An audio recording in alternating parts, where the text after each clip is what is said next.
என்ன புது விஷயமா இருக்கு? அம்மா ஒரே பரபரப்பா பேசிட்டு இருக்காங்க போலீஸ். என்னடா ரெட்டலையை காணுமாமே?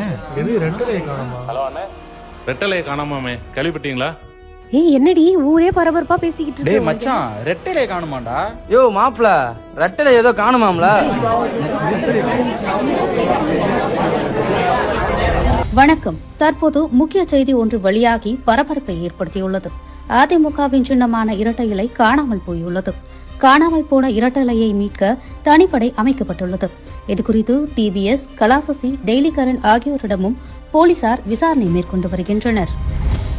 ரெட்டலை தொடர்பான விவகாரத்தில் நாங்கள் இன்னும் தேடிட்டு தான் இருக்கோம். சார் கிடைக்குமா கிடைக்காதா? ஏதாவது தகவல் வந்தா கண்டிப்பா பிரஸுக்கு இன்ஃபார்ம் பண்றோங்க. இரட்டைலையை எடுத்தவர்கள் தயவு செய்து திருப்பி கொடுத்து விடுங்கள். யாராவது மறைத்து வைத்திருந்தாலோ கண்டெடுத்தாலோ காவல்துறைக்கு தகவல் தெரிவிக்குமாறு கேட்டுக்கொள்கிறோம். இரட்டைலை குறித்து தகவல் தெரிவிப்பவர்களுக்கு தக்க சன்மானம் வழங்கப்படும். எவன் எடுத்தானே தெரியல, ஆனா காணாம போயிடுச்சு. அது மட்டும் உண்மை. எடுத்துட்டாங்கன்னு தொலைச்சிட்டாங்களா? அங்க பாரு எம்ஜிஆர் கையா ஏதோ சொல்ல வராரு. காணாமல் போன இரட்டை இலை குறித்து முழு விவரங்களை பகிர்கிறார் நமது நிருபர் மாஸ் பிரேம்குமார். வணக்கம் பிரேம்குமார். வணக்கம் விமலா. இந்த இரட்டை இலையானது அமித்ஷா அடகு கடையில் அடகு வைக்கப்பட்டிருப்பதாக தகவல் வெளியா இருக்கிறது விமலா.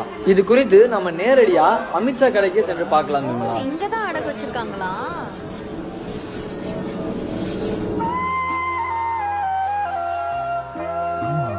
இந்த கடைக்கு போனது தான் பட்ட நாமந்தான். இரட்டை இலை காணாமல் போன வழக்கில் முக்கிய திருப்பு முனையாக காணாமல் போன இரட்டை இலையானது அமித்